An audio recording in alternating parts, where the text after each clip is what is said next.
Anyway, what's up? Welcome to another episode of the Knucklehead Chronicles podcast, man.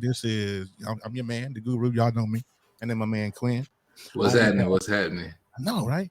On behalf of K. Pete and E. Diggers, they are working and a family emergency, respectively, between those two. So shout out to those guys. Listen, if you are in the building, please stay, because I got some. Listen, I dug up a special treat for y'all.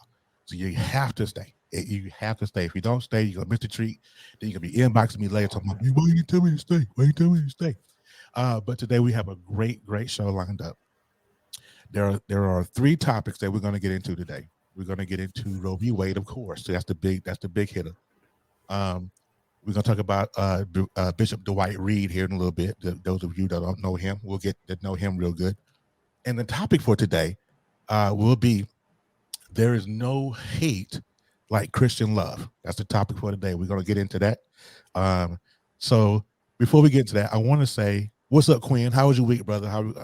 What's going on with you? Man, I've been good, man. How about yourself? Man, it's Sunday. It's another week that I made it through. Yeah, I just worked. I just finished 98-hour pay period. Finna do another 98-hour, 99-hour pay period. Man, so you're Jamaican. I thought you was American. You're not American? I am American. Oh, you're not. I'm more Choctaw. I'm more Choctaw than Jamaican. you straight Jamaican, I am. All right, so listen, we're not gonna waste any time with it. We're gonna get right into the topic.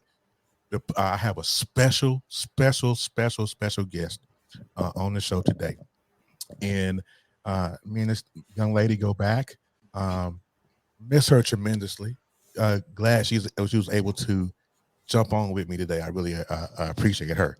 So I'm going to introduce her this way.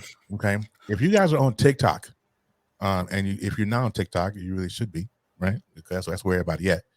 If you've never heard of the Blackurate News on TikTok or Facebook, where you been? But I'm gonna play a little something for you. Hold tight. Let's see if I can find it. Here we go. Absolutely overjoyed at this decision, but here's the irony. Tonight we are bracing for Democrat cities vandalized by Democrat voters and Democrat states where their abortion laws won't be affected by today's ruling. Of course, Bobblehead is overjoyed. She allegedly already did what she needed to do, but I digress. So what Bobblehead said there is basically what the Republicans' talking point has been today. The Republicans have been going on faux news, OAN, basically any place they can go to hurry up and lie. That is basically what they've been saying. So there was a protest at the Capitol in Phoenix, Arizona today. And at the beginning of the day, it was peaceful.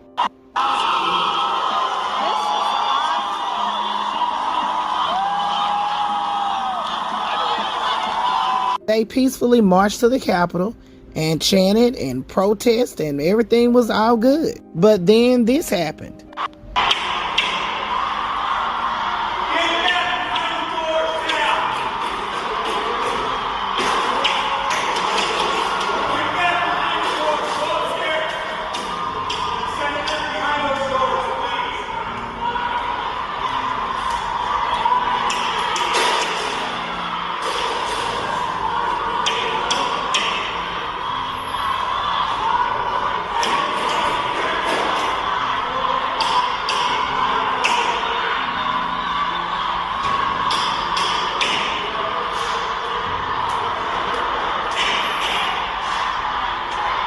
So that's what was happening when the police showed up and they decided to do this without any warning. According to protesters, they didn't say anything about dispersing. They just decided to do this.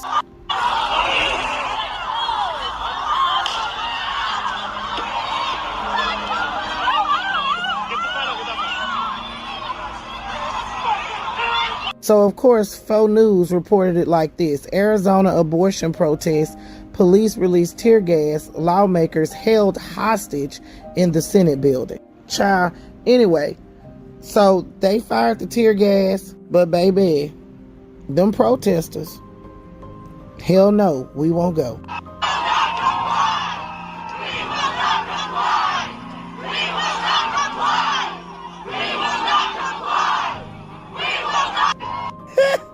The protesters said, "We will not comply." So, no word on if anyone was arrested or if anyone was hurt. But of course, I will keep you guys updated to any changes. But this is breaking news. Look, if they didn't do anything about the front and dump tank sniffers breaking down fences and hitting people with flagpoles and bear spray, a little rattling of the doors ain't gonna hurt nobody. But let's remain peaceful. Don't do what they think you're gonna do. Let's keep it G-rated, players. Put your thoughts in the comments. This is Double D. All right. So now, if you guys don't recognize that commentary and don't know who, when you hear "Hey Player," or when you hear Lauren Bobblehead, or when you hear anything like that, you don't recognize that voice, you are in the wrong line of work. Okay. Who I have today is my special guest, Miss Tiffany Jones, aka Double D Mother. She is the creator of the Blackeret News Network over there on Facebook and everywhere else for that matter. So everybody give her a standing ovation. Round of applause, all that for Miss Tiffany. Hello. Hey, players. Hey, play. And I still live for what a disgrace. I declare, honey, what a disgrace. I think everybody else likes it now too. I'll tell you, Brianna, that she done made it big too. She's on, what was that? That one, I saw your TikTok last night, and it was, you had made some reel. The Daily Caller. That was my liberal tears. And then NPR. I was on NPR. I was very happy about that. National Public Radio. That was pretty cool. I was shocked about that one. That's pretty dope. So this is what we're gonna do. And the reason why I brought Tiff on, because I told her the other day when I texted her that nobody can bring home a point like Tiff Jones. Not be it, I don't work with her and all that. I know what she can do. So we're gonna get into the Roe v. Wade conversation, okay? Because that is the burning topic of the country. Miss Tiffany, when I saw your TikTok, and I got that one too, but I didn't play that one when you broke the news that they had overturned it. As a woman, what went through your head? What was your thoughts? I mean, there had been rumblings about it before they finally overturned it, but what were your thoughts as you were? I mean, I had already worked through my emotions with it, but I'm just gonna go back to when I heard the leak, because honestly, the leak was where I had the first initial shock of it. Like, as a woman having no rights to your body autonomy, it's disgusting, but as I'm sitting here as a Black woman, I have to say that Black women have not had control over their body autonomy for a very long time. I mean, going back to slavery, we could talk about that. I've been telling people, and I'm just going to keep it a stack with you because I can't be any other way. This overturning of Roe v. Wade is not about the Black woman's uterus. This is about the white woman's uterus. And I don't know if you have any white listeners here, but hey, I keep it a stack with my white players, so I'm gonna keep it a stack with yours.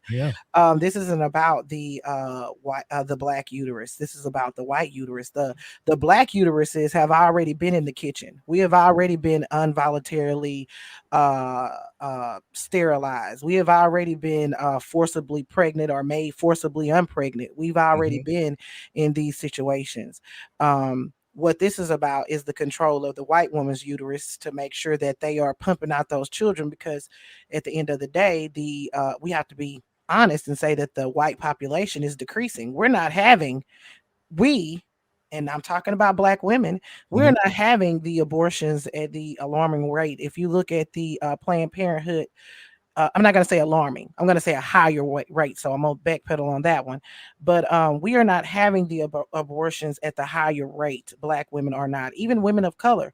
These are white women that are having these abortions. So what they're trying to do is control those. They want to strong arm the uteruses of white women. So what does that mean for us? That means that white women now need to join us at the table at the cookout, and they need to say, hey, what do I need to do regarding this? What can we do? We need to stand in front of you in this fight, because at the end of the day, now they're personally attacking us. We've been telling you this. We've been telling you that we've been dying from these pregnancies, the Black maternal mortality rate is the highest in, in throughout any demographic. So when I first heard of it, I thought, well, a white woman's mad. And Somewhere. yeah, they're mad. What's They're up, gonna man? be mad about this. Absolutely. I you know, when I heard about when I first heard the rumblings about Roe v. Wade, Hmm. I was like, well, they're not going to overturn it. It's been standing too long. I mean, it's one of those. It's been up for what 50 years, something like that. Hmm. Um, and I have daughters, and so for me, do this for me, Tiff. Break down for me what for those that are listening that don't understand really what Roe v. Wade meant, the law itself, and how it fits into the overturning. Well, Roe v. Wade is basically giving you the constitutional right to have an abortion, meaning you have the constitutional right over your body. Back in 1973, Roe v. Wade was taken in front of the Supreme Court, and that was when RBG was there. That's Ruth Bader Ginsburg, Justice Mhm. Ginsburg. That's when she was there. And basically, what they were arguing is that the ability to have and seek an abortion legally should be a constitutional right, and they ruled in favor of that. Now here's the thing, the ruling that we got on Friday, not only is it Roe v. Wade, but it is also Casey versus Planned Parenthood. So they went beyond the scope of Roe v. Wade and actually overturned Casey versus Planned Parenthood, which basically takes away all of your constitutional rights to an abortion, and it will basically leave it up to the states to whatever laws that they would do.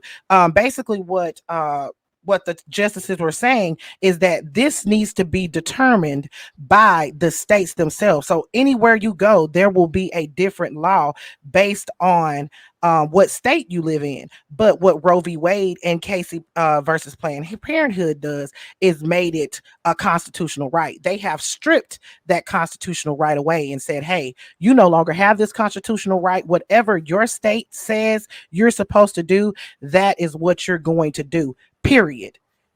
So if they say you can't have an abortion in the state of Louisiana, if they say you can't have an abortion, period, you can't have an abortion, period. Even if it's incest, even if it's rape, even if it's Yeah. That's what going to cause you to die. You know what I'm saying? Anything. They can literally say that your body is basically a holding cell for this child. And whether you birth this child healthy or not, you're going to do it because I said you're going to do it. That's basically what they did on Friday. And that's Roe v. Wade in itself. I got to spirit it there. I'm sorry. and also me being from Mississippi, living in Mississippi, you literally had these when they were up for their to be when they were in front of the Senate. I forgot when they were making their campaign to become justices. You had Kavanaugh and everybody saying that, oh, it's, you know what I'm saying, it's written law, it's precedence. We won't do this, we won't do this. You knew then they were lying through their teeth, because Trump said he was only going to appoint justices that would overturn Roe v. Wade. So when he tapped them on their shoulder for that position, he already knew in his mind that these people were going to say what they were going to say just to become a justice. And the thing is for me, in this country where there's supposed to be a separation of church and state, the minority, which is the Republicans, they're the minority in this country. They are pushing their own moral and religious views on the rest of the country. But here's the thing. How can you say that the control of a woman's body goes back to the states, but when it comes to gun laws, that needs to be federal? Absolutely. I don't understand. You just overturned New York state gun law and said they can't have that law, but you want to tell because because of federal statutes. But you want to say Roe v. Wade isn't a federal statute, so you can overturn that and return back to the state. Nobody should have control over another person's body. Absolutely. I totally agree with that 100%. I mean, like I said before, at the top, is that I don't, I have daughters. I have two grown girls, and then I have Zariah, who is 11. And I know Idaho just passed a law here, was it a couple months ago, where if a child or if a woman has an abortion, the other party can actually sue Mm-hmm. the person who had the abortion. Like, who? Okay, so Tiff, let me ask you this: now that they have overturned Roe v. Wade, what's next? Well, just about 6 months ago, we had the Women's Reproduction Act that was passed in the House of Representatives. That was supposed to codify, and what I mean by codify is basically enforce, or not enforce, but kind of put a little bit of umph behind Roe v. Wade, kind of keep it to where even if it was overturned, you would still have this to fall back on. So that was passed in the House of Representatives, but when it was passed when it went to the Senate, of course, it was DOA. It did not pass at the Senate. Now that would have basically said that, hey, you have a right to get an abortion up to, I believe it was 15 weeks in that or something like that, which is basically what Roe v. Wade was. Yeah, so what's next now is, number one, they could go back and redo that vote at the House, maybe tweak it a little bit, and they could re-present it at the Senate. They're going to have to be able to get rid of the filibuster in order for anything to happen. That's not going to happen, but we have a very important election that's coming up in November that even if they do it, I mean, if we don't keep control of the House, it's not going to matter. You know what I mean? You So have to they can gain do. seats in the Senate also. Yes, we Is definitely there a need that. possibility of that happening? Not in November. Not Not in in November. November. Not in November. We're gonna have to wait till 2024 for that, because I don't think anybody is up that will flip a seat is up for up for grabs. But in the House, we could lose the House, definitely. So that can happen.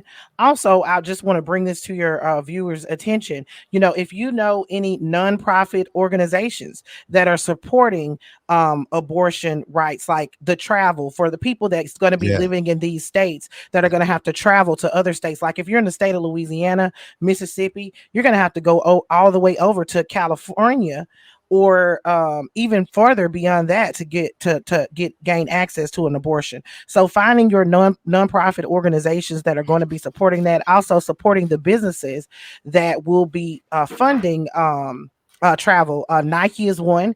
They will be funding. They have put a travel reimbursement. Levi, Dick's Twitter. Sports. Goods, Yeah. There's several. Chase Bank, they're actually going to be supporting those businesses that do have that. Now I'm not going to tell you to go out and just support just because of that. You need to look at some of the other things, because just because they're supporting that doesn't mean they're not strong arming something else. So definitely doing that. But that's basically what's next. If Congress wants to act, they're going to have to pass some kind of law. I highly doubt that it would happen. But I mean, it's worth a try to at least let the American people know that you're listening and you're watching. But if you're not going to get rid of the filibuster, it's not going to happen. Period. And as long as you got cinema and mansion in there, you won't have any real change in gun laws, and you won't have any real change in abortion rights either, because those are the two senators.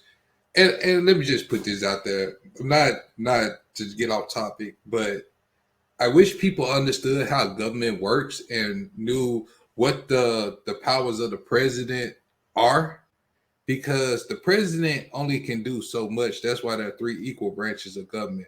So for folks that say, oh, Obama didn't do this, Biden ain't doing this, and all of that, when you're hamstrung by your Senate or by your justice, the executive branch can't do it. The judicial branch and the other branch can't do anything. Absolutely won't let you do anything if you're hamstrung by them. I would say that, and what I call President Biden or any president for that matter, they're just a glorified spokesperson. That's I right. appreciate for him to go out to these cities where these massacres, these tragedies have happened. Of course, it's good and refreshing to see a president that can show some type of empathy. It's good to see him have the moral compass that is needed to lead a country. However, comma, he doesn't have any powers whatsoever other than his executive orders. And honestly, I always say about executive orders that they're not worth the paper that they're printed on, because the next president that comes along can just throw those out. We saw him do that so many times with Donald Trump. Trump, yeah. So, it's very important that we understand how government works. And if you're not voting, if you're just voting for the president and you're expecting change, then you're not going to see the change. If you're not voting at your local elections, I'm going to get off my soapbox, but I will say this. If you're not voting at your local elections where you have your state senators, because these laws that are now, these trigger laws that are making it illegal to have abortions in these states, these were done at the state level. These aren't federal laws. So you just think about that for a second. These are the people that are voted for every 2 years, that you are too lazy to go down there and vote for, but you will scurry your ass on down there and vote for the president and wait in the line for hours. However, comma, you did not do it when it comes down to the local elections, and now you're stuck with this state senator that is sitting up here passing all kind of gun laws and voting rights and all this kind of stuff, but you looking at the president to fix it. He can't freaking fix it because this is done at the state level. So look, that's you need to get out and vote. You're You need to exactly support. right. Because I know for a fact, I know a lot of people, like, especially in my hometown, they be like, man, they want to change this. They want, y'all got to get out. If you got people who've been on and when she says local, that also extends to your city government, also your district attorneys, your mayors, your city council, all of that. Chief of police. Chief of police, sheriff, all of that. That controls what goes on in your city. Now, you have to vote for your congressman, and you have to vote for your state congress and your state senators also. Also on the national level too. We have to take advantage of all these different blocks of voting. That means going to the primary, doing the primary voting also, because I know a lot of people, especially in our community, why I'm gonna waste my time going voting? They ain't gonna do nothing for us anyway. The thing is, you have to put people in power that has the same mindset as you. Yeah. And we have the numbers to make change, but if we don't utilize our numbers, then what can we complain about? Exactly. Y'all know me. Both of y'all know me. Y'all know I'm very simple.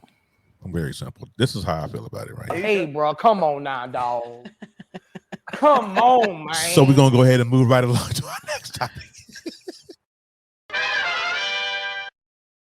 We're gonna listen. Before I want to ask Tiff, can you stay on you stay on with the next topic? Yeah, I'll stay on, but you know what, y'all go talk about Bishop, and I don't know who that is, but I'm gonna listen to y'all. Okay, we're gonna get into it. No. I'm gonna run video. One thing you taught me while we do get stuff together. So, so here we go. We're gonna talk about Bishop David Reed. David Reed is a bishop out of, I can't remember what state he's in, but he ended up marrying one of his parishioners who was 18 years old, who was the daughter of one of his ministers inside of the church. And so when the minister and when his wife were going through marital trouble, he counseled them. So that's when he met little mama at 14 years old and decided that he wanted to go ahead and marry her. Remember a little bit of that beautiful being footage. This is a TikToker. I can't think of the lady's name. I'm gonna run it. Here you go. Hey y'all, just coming through with this story that I just caught wind of on another social media platform, aka Facebook. This gentleman here, his name is Dwight Reed. He's 63 years old. He's a bishop in Iowa. This young lady right here, her name is, make it right, Jordan Goodlet. She's 18 years old and she attends the church. Now she attends the church as the first lady because apparently, allegedly, Mr. Reed married her a day after she turned 18 years old. And this is allegedly his fourth wife, right? And word on the curb is her father walked her down the aisle for this particular wedding, and her mom did not attend. And as you may understand, those parents are divorced. But Mr. Reed was their counselor while they were going through their divorce problems, allegedly. I'm gonna stop it right there. So, my question: did he groom her? Absolutely. Yeah. A day It after is her 18th birthday, Yeah, absolutely. that You relationship been disgusting. going on for a while. That's disgusting. Mm-hmm. And Absolutely. and here's my thing, and a lot of people say I'm wrong for how I feel, but I absolutely feel this way for a reason. Mm-hmm. I grew up in my high school. We had a lot of teachers having relationships with students. That was disgusting to me, and I feel like if you are not born within the same bracket as someone like me, I set standards for myself. I'm not gonna date someone I'm 5 years older than or someone I'm 5 years younger than because I don't feel like we have anything in common. Mm-hmm. Now, for according to this gentleman, you married her a day after she turns 18 and you met her when she was 14. You were molesting that child at one point in your life. Yeah.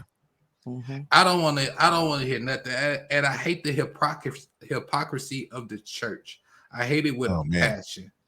Simply because y'all sit here, y'all all holier than thou, but the pastor around here that goes for the Catholic Church and everything else too. Y'all doing all this preaching, but y'all messing with these children. You sleeping with your parishioners, Yeah. all of this, and you sitting up there. And to me, church ain't nothing but a hustle now. Yeah. You know what? We're gonna get into that. Hold that right there. I just want Mr. Reed though, and I'm gonna talk about this on what's on E Digger's mind here at 7:30 Central Time. I'm taking over his show tonight, with me and Pastor Michelle Mostella. So y'all make sure to tune in for that. But she put this, there's a video of him behind the pulpit, and he is condoning everything that he's done, and because he has caught so much hate for what is going on, he's trying to defend her. I don't have that video because it's too long, but it was a whole bunch of nonsense and rigmarole that he had no business saying. He groomed this baby from 10 years, 14, time he met her. Well, he met her at 14 when he was counseling her parents. Yeah, I'm gonna have to look into this one for a video because that's that's good. Yeah, and her mother not attending, and I can understand her mother not attending because she didn't. It could have been my daughter because Daddy walking down the aisle. Yeah. You know what? I would have walked down the aisle just to get close enough to him to put my hands on him and ruin everything. I just want to talk to him. But here's the thing: this is my personal feeling. I believe that Pastor has something on the daddy. That's when they was going through counseling, and so either the daddy was doing some dirt and he knew Pastor knew, and so he was kind of, maybe it was a blackmail. My first thought was a blackmail, that he knew something on dad and he will spill the beans. Ain't nothing worth your child. Ain't no blackmail worth your child. And then but at that point become mute because they divorced anyways. So yeah. I don't know, but still, I really feel like in my bones he groomed her, and you a nasty son of a gun. But we're gonna talk about tonight at 7:30. Y'all, I'm gonna come and check this out. So what we're gonna do? I got a word from the sponsor. We're gonna break. We're gonna get into our last topic of the evening, and it's gonna take us out to the break. So hang tight.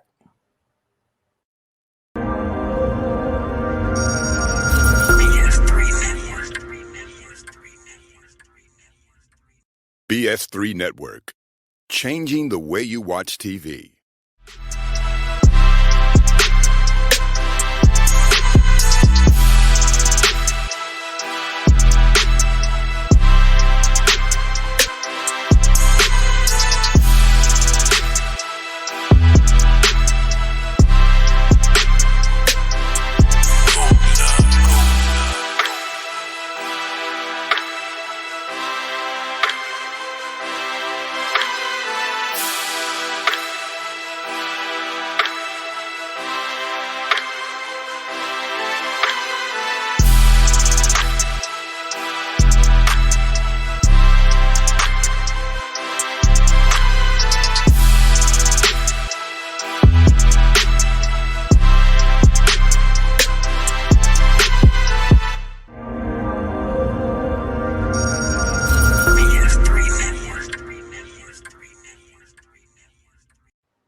All right, you guys, and welcome back, man.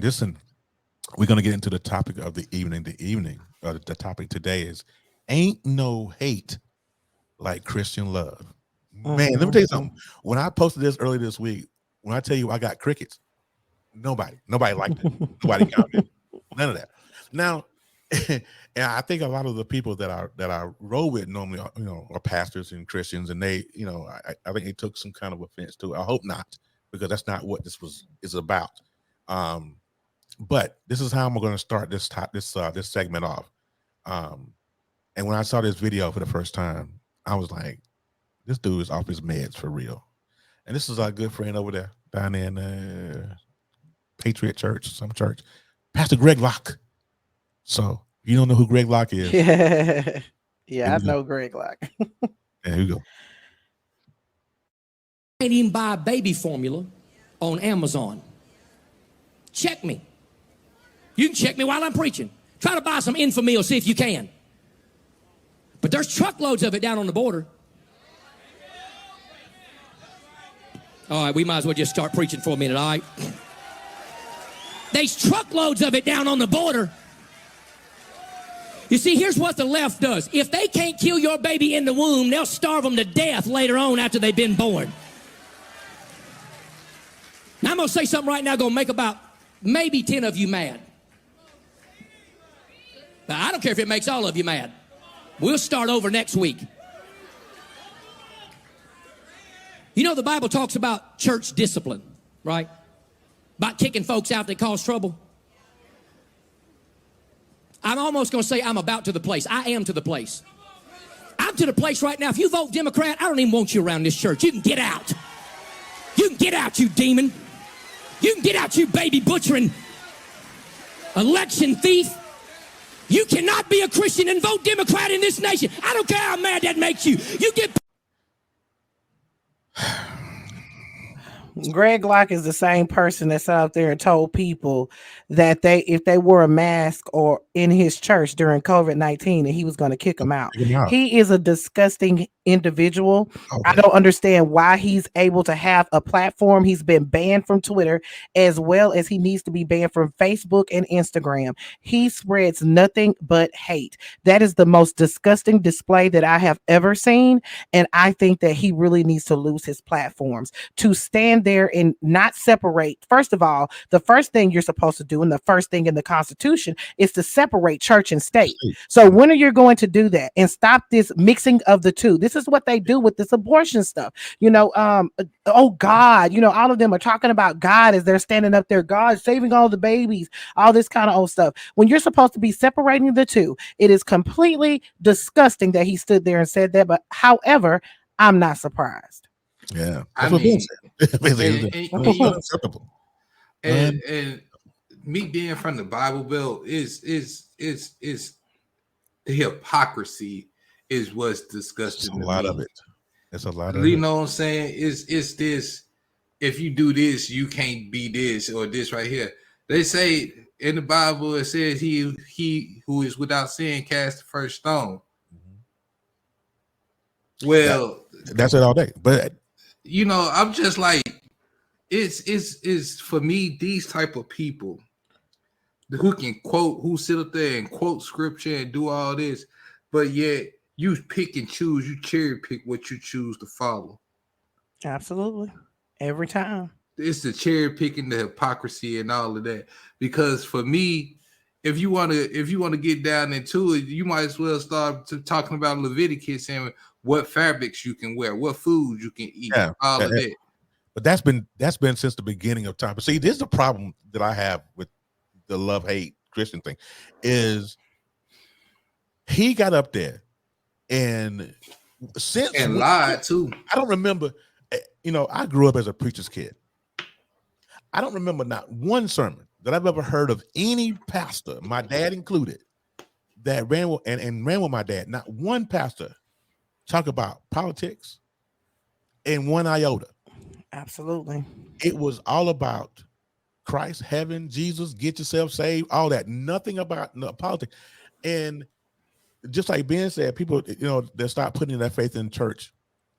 Start putting their faith in church or people. right? Because they get in tune with the person, and then even though the person is morally bankrupt, right, in the church, we've seen that, right, with a lot of these preachers. But it's the difference between religion and relationship.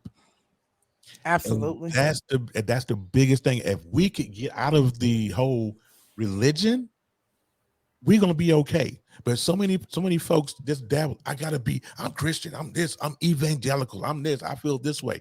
But for that pastor, that man, that clump of sales to get up there behind that pulpit and say, if you vote Democrat, you can't be a Christian, you a lie. You know what I'm saying? One of the comments I was reading on the YouTube when I was downloading that was, the Bible speaks of beware of false prophets, and he one of, you know what I'm saying, one of many. There are a lot of them, and I'm gonna just go ahead and say it like this: I wouldn't trust no pastor of a mega church as far as I can throw them. Exactly. Joe Osteen started that. But, because I'm gonna tell you something that just really made me point out to a lot of my aunties and uncles. Creflo $8. Creflo. He said, God told me that y'all supposed to get me a new jet. But he wasn't the only one that said that. He wasn't the only person that said that, but my folks was listening to Creflo. Yeah. First of all, I said I don't trust nobody named Creflo $8. The last dollar, the last dude I knew named Dollar, he ran the Players Club. So we gonna throw that out there. So, but I said, y'all sitting up there listening to this man. He a hustler. He a straight hustler. And y'all sitting up there listening to somebody hustle y'all, and with the Lord's word. You know what I'm saying? Yeah. And people are a victim of this daily, getting hustled. Because guess what? You sit there and you pay your last, going in there paying your tithes and doing all this. I'm going to get a blessing. But when your lights get turned off, where the church at? Exactly. It always, when we talk about things like this, it reminds me of an episode of Martin. Y'all remember that episode of Martin? We just talked about it when we went live. Yeah, where Martin's mama was getting fleeced by the pastor or whatever, and the Reverend Leon Lenny Love. Yeah, you know what I'm saying? It always reminds me of that. These mega churches, you can't, like he just said, you can't go to them after your lights or something get cut off, or you need help with rent or something like that. The church is supposed to be a small entity that takes care of the community around it, not a mega church that sits on 20 acres. The pastor is living on 50 acres and he's driving a doggone Lamborghini. Royce. And you look out in the parking lot and you don't see anything but Hyundais, Hondas, and Pintos and stuff like that. Well, I'm sorry. You know what I'm saying? But I mean, come on, compare that to a Rolls Royce. You know, I mean, he's rolling big, and what y'all doing? You know what I'm saying? It's not okay. But there's a whole bunch that we could go into regarding the church, especially the black church. If we want to talk about the black church, the building fund, and ain't put a doorknob on the church. You know, how many? You know, I just donated. My mother just called me a second ago. We selling something at the church for the building fund. I need you to buy some of these tickets. I sent her $20. That's all I had. Hey, I sent it. I sent it to her. You know, that's my mama, so I can't. I would have sent her $10.50. That's just me though. I mean, I can't. This is like, for me, and I'm just speaking on my experience. When I was a child, I remember my first pastor and my second pastor. These were these old Southern, you know, they still live in the country over on they folks, you know, property. You know what I'm saying? They ain't riding good or nothing. They ain't you know, we all congregate. They know everybody. They know your mama. They know your grandmama. They've been in that same church with the ceiling fans where you waving the fans, sweating. He up there preaching so hard, he's sweating. And you know what I'm saying? But you know, it was more of a family kind of thing. Yeah. As I got older and, you know, ventured out into the world and started going to these other churches, I'm looking around and I'm seeing these folks, pastors sitting up there with jewelry on that's shining good. When first time I saw an ATM machine in the church, I was through. Yeah. At that point. Yeah. At that point. I'm listening to the hypocrisy. I'm seeing what's going on around the church. Say what he was what with who, and y'all still letting him stand up there and do what? And I don't understand it. And the church is still full. And the church is still full. I don't get it. I mean, you know, he done slept with his deacon's wife, and y'all still letting him get up there and do that. Mm-hmm. Yeah, I gotta go. Exactly. Yeah, and they have the old saying. They say, you know, they try to cover that up with the sayings of, well, don't look at the messenger, get the message. No, because if me. miss me with that, because I know ain't no man on earth walking perfect. True. But if you're supposed to be a shepherd of the word, then you need to strive to live your life in some type of moral, have some type of moral code that doesn't ensure that turns you off from another man's wife, that turns you off from children, that turns you off from all of this stuff that should not be going on. I mean, you look at some of the biggest the disasters and with churches. You know, you look at Jimmy Swaggart, who was one of them. You look at Jim Baker, who frauded everybody. I mean, it's been throughout the history of church, and people are now they're starting to get to the point where they don't want to touch church. They don't want church. So this is what I'm going to do. I got 5 reasons why people stop going to church. And I'm not going to do it in any necessary order. I'm going to do the 5. Okay, and we'll talk about each one. All right. The first one, they're not finding any community. There's no community. There's church has now become, to me, maybe, and I could be wrong. Church is now like a status symbol. Okay? Absolutely. You know, what church do you go to? I go to like when Bishop Eddie Long was living, and he pastored New Birth down in Atlanta. What church you go to? I go to New Birth. Okay, and what else? You know what I'm saying? Even what they're supposed to be to me. Right, Eddie Murphy. Eddie Long was smashing one of his armor bearers. I mean, come on. I mean, really? It's the New Birth way. No. It's not reaching the community. It does, and I firmly believe that. And there is so much in this community. There's so much church hurt. Name one I can guarantee you can name 10 people on both hands and toes that have been through church hurt. They've been, and now me and Quinn were talking about it earlier. You know, we have been hurt by the church, lied to, manipulated, all that. I mean, and there's just no community in the church anymore. I remember when I was little, I went to a missionary Baptist church, and every other Sunday we would get out of church early and we would go out into the community and pass out plates and do all that. There's none of that now. No, ain't none of that. And this is the one thing that bothers me too. We raise money about everything, right? So you sitting up there, they steady patting the collection plate round about everything. I'm still walking to the same church. I ain't seeing no differences. Where is money going? Then they want the pastor. You got to pay the pastor, and then when the pastor anniversary, what the hell is a pastor's anniversary? I don't give a damn about him. It's everybody's anniversary. Everybody get one of those. I don't give a damn about his anniversary, about when the day he started pastoring up in this church, because he get a check every goddamn week. Now I'm gonna tell you this though, in some of the churches, and I believe that the Kojic churches, you know, their pastors don't get paid. Don't get salary. However, they do the church anniversaries, and then they'll do like these love offerings, like maybe once a month or once every couple of months, but they get bank when they do it. You know what I'm saying? They get a big bank. They get enough to sustain for a couple of months, but they don't do salaries. Now, I understand that, but I think it's okay to have a you know, and we gonna do something. Let me show. If you want to do anniversary, do the anniversary of the founding of the church, and then collect money and do something to the church. Oh yeah. Well, some people don't have donuts. But anyway, we're not gonna go back. I want. Why you still got that water? Why you still got that 1967 water fountain sitting right there in this 2022 with the little cone cups? Teach your ushers. Do that.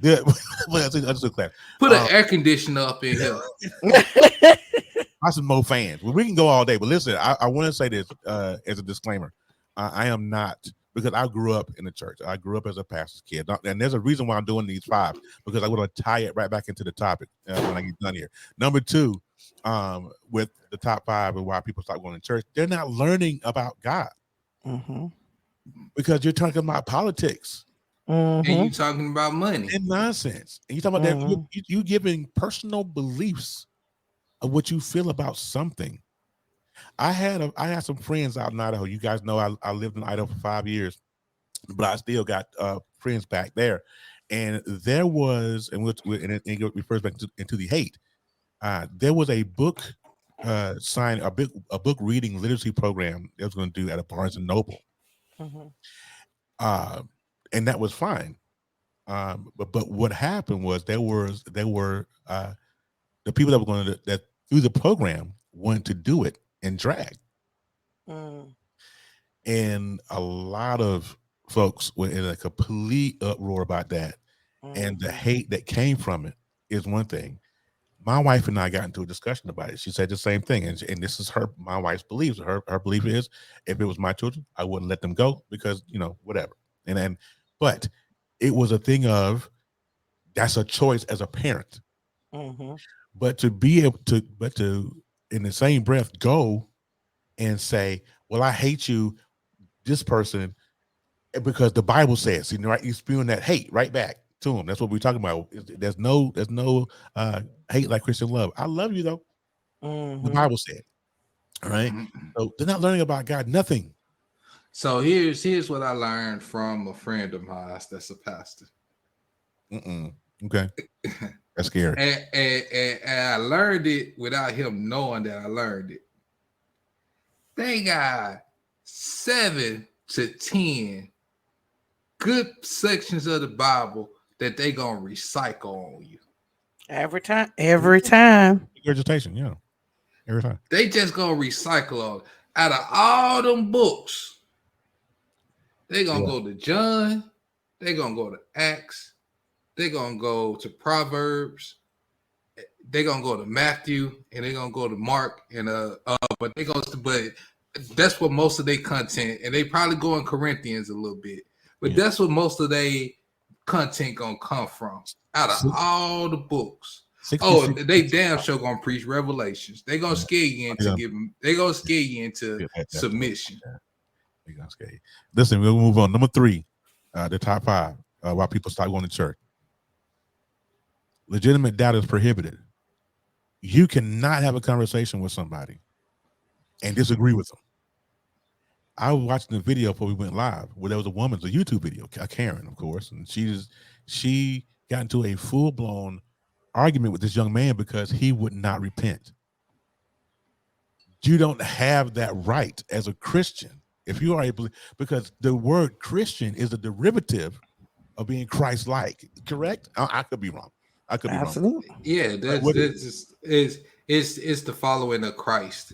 Right. But you also have those, what a lot of people have, because they eliminated the section of, like, they're very small, but they eliminated the section of the Christians, and then Christian has exploded because the Catholics are supposed to be Christian also, but the Gnostics are the Christians that they found fanatical because they also the books of the Bible that aren't in the Bible, they followed those books, like the books of Mary and the books of there's a lot of books that didn't make the Council of Nicaea when Charlemagne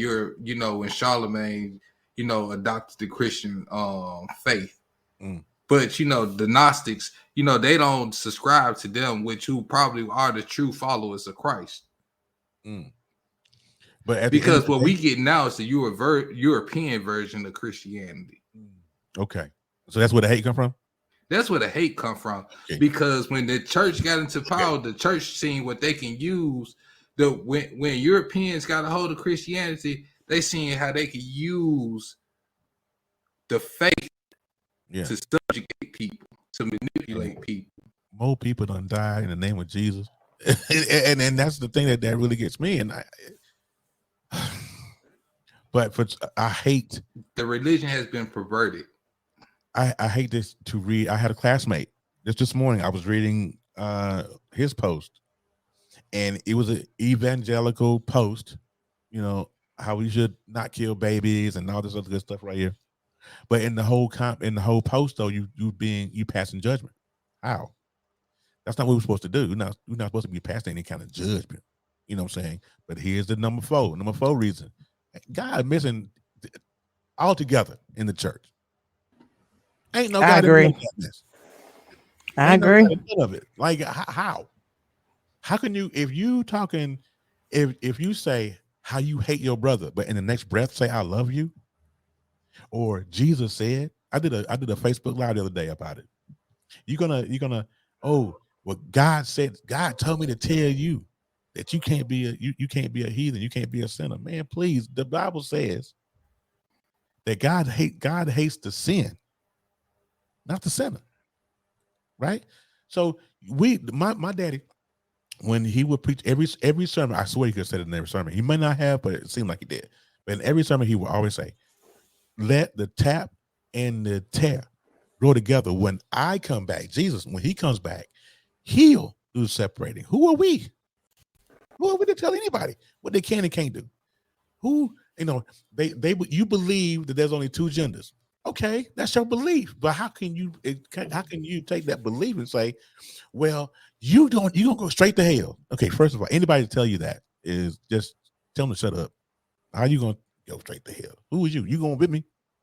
You going with me? We going arm in arm together. But you know what? I asked this once, once before when I was young. I said,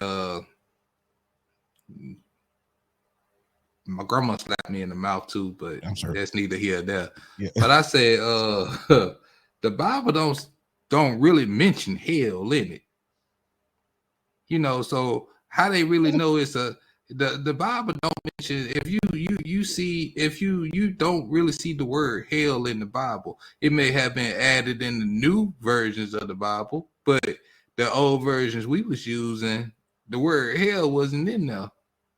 So where you get hell from? Yeah, who described it? And next thing you know, don't question God. I ain't questioning God. I'm asking y'all where y'all get it from. My mom used to say all the time, no question God. I'm asking y'all where y'all get it from, because I'm listening to man. I ain't heard God speak to me yet. And and some people that spew that hate, and they say they hear from God, that's indigestion. You need some Pepto for that. There's an app for that. All right. So no. You know what I'm saying? and they ain't heard God. They heard their granddaddy, their daddy, or their mama that groomed them into that hate. And the number one reason, in my opinion, why people have stopped going to church, the church has become so irrelevant. The leaders are hypocritical, and leaders have experienced too much moral failure. Now, to me, that has created so much church hurt amongst a bunch of people, because they ran into a church that the leader was hypocritical. I used to go to a church years ago where my pastor would get up there, and he was an apostle. He would get up there in the pulpit, and he would sling that nonsense from the pulpit. And if he knew your personal business, it's over. Don't be in a counseling session with him and tell him some personal stuff. The whole congregation going to hear about it. Then they'll cloak it with private rebuke. No, private love, public rebuke, or something like that. Like, you gonna take my personal business? You gonna take my affliction? And I told you in secrecy and privacy, and confidence, and in the confidence, and you gonna go and tell the whole congregation, and the congregation ain't stupid. They know exactly who you're talking about, because some of these egotistical pastors will sit there and fling that mess and look right at you when you do it. Exactly. That's that brother right there, boy. He ain't right. What? How? It's become so irrelevant. They've experienced too much more failure. If you think about, you look at John Gray, who's been caught cheating so many times, and probably got a kid out there somewhere. You know what I'm saying? I all five of these, I totally agree with, and 3 of the 5 of these is the reason why I stopped going years ago, because I'm not getting anything. And then somebody don't like my opinion about something, I get attacked. These are church members. Yeah. But you know what you know what I learned, and I'm only 36 years old, but I stopped going to church a while, like in my early 20s. Mm. And the only time I would go to church is if my grandma, when she was living, would just, coming in and just ask me, will I go to church with her? And I go in there, but she seldom did that. But here's my thing about it, though.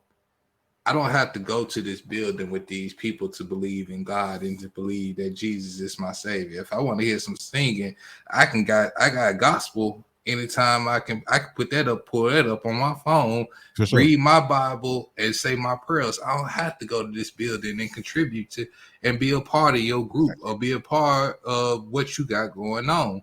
So just because I had these views of the church does not mean I have these views of being, that I'm an atheist or something like that. I got a problem with what go on with the people in the building.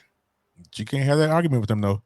They'll call you all kinds of heathens and tell you going right to hell because you speak that opinion. Because here's the thing that I try to remind people of, since y'all so hip on Jesus. What was the first thing Jesus did when he got to Jerusalem and seen what was going on in his church? He threw a fit and turned over tables, everything. Jesus was gangster. Gangster. He meant it. You know what I'm saying? You would collect you collecting taxes on my people? Yeah, we're going to go ahead and flip that. And people don't realize that the word tithe, that they only started collecting money for tithes when the Christian church, when the church was taken over by Europeans, when they seen that they can get money and land out of people for the church. I'll tell you, crazy. Well, listen, learn your history. This is what we're gonna do. This is the section of the final thoughts here. What I want Miss Tiffany to do is to give us your final thoughts about the show. Thank you for coming through. I really appreciate you for being here. You're welcome. Babies. I know I texted you when it was Deanna's birthday. I was gonna cash app you some money for her birthday. But did you text me? Yeah, I did. You did? I think you changed phones though. After I think when you changed phones, and then I switched phones, and you texted me yesterday, and your number wasn't. Anyway. So it was good you text me again because I had your number in my new phone because I had to get that old phone, man. Although it hurt me to let it go, I had to let it go. I've been had it for 6 months and never switched. But your heart and your wallet. Yeah, exactly. Well, thank y'all for having me on the show. I really appreciate it. And I got a little cough over here. It's too much. But I would just say that, my final thoughts, great show, wonderful show. On Roe v. Wade, you guys, like I said, make sure you go and support the nonprofits that you can. Also get out and vote in November if you're in a place where you need to vote. And also on the bishop thing, he's a disgusting piece of shit. And then, I don't go to church. So anyway, there's that. There's that.